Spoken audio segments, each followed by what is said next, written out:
गौरव समारंभाच्या निमित्तानं उपस्थित असणारे सन्माननीय व्यासपीठ आणि आपण सर्व प्रतिष्ठित आमंत्रित मंडळी, बराच वेळ आपण त्यांच्या कार्याच्या बद्दलचा आढावा सगळ्यांकडून ऐकतोय आणि खूप चतुरस्त्र असं व्यक्तिमत्व आपण म्हणायला हरकत नाही.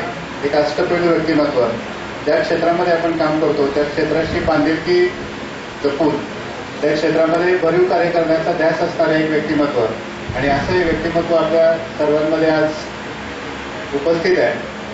तुम्हाला सगळ्या बाबी परिचित आहेत, फक्त राग तुम्हाला परिचित नाही, एवढंच फक्त याच्यातून लक्षात येत आहे. तर जी गोष्ट इतरांपासून दूर नेणारी आहे ती आपल्याकडे निश्चितच नाही आणि प्रत्येक जी गोष्ट आपल्यामध्ये आहे ती इतरांना एकत्रित करण्यासाठी ती आपण वापरलेली आहे आणि याचाच प्रत्यय आपल्याला या सर्व आपल्या मित्र परिवाराच्या उपस्थितीतून दिसून येतो.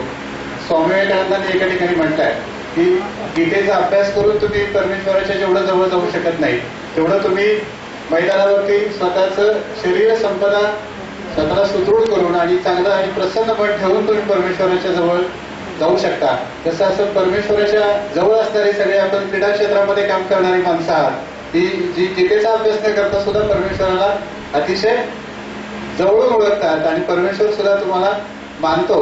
अशा या चांगल्या व्यक्तींच्या बरोबर आजच्या या कार्यक्रमामध्ये उपस्थित राहण्याची संधी आज आपल्या या कार्याच्या निमित्तानं मिळालेली आहे. एक तरुण मित्र म्हणून आम्ही आमच्या साधू सरांना ओळखतो.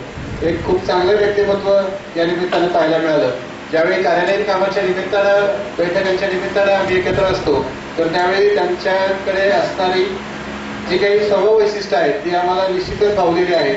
तर नंतर एखाद्या कामाच्या संदर्भातला आढावा घेण्याची त्यांची जी पद्धत आहे ते काम पूर्ण होईपर्यंत त्यांच्या मनाशी असणारी घालमेल असेल किंवा काम पूर्ण झाल्यानंतर त्यांच्या चेहऱ्यावर दिसणारं समाधान असेल तर या दोन्ही गोष्टी खूप वाखाणण्यासारख्या आहेत.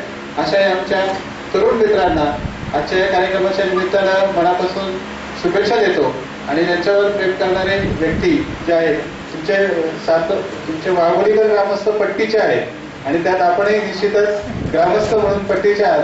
प्रत्येक क्षेत्रामध्ये आपण सफाईदारपणे काम केलेलं आहे याचीच सुरुवात आज आपण शिक्षणाधिकारी बरोबर पिंपरी महापालिकेसारख्या चांगल्या नावाजलेल्या महापालिकेमध्ये काम करत असताना दाखवलेली आहे. आपल्या भावी आयुष्यासाठी आपल्याला सर्वांच्या मार्फत मी मनपूर्वक शुभेच्छा देतो आणि श्रेय चिंततो. धन्यवाद. धन्यवाद सर.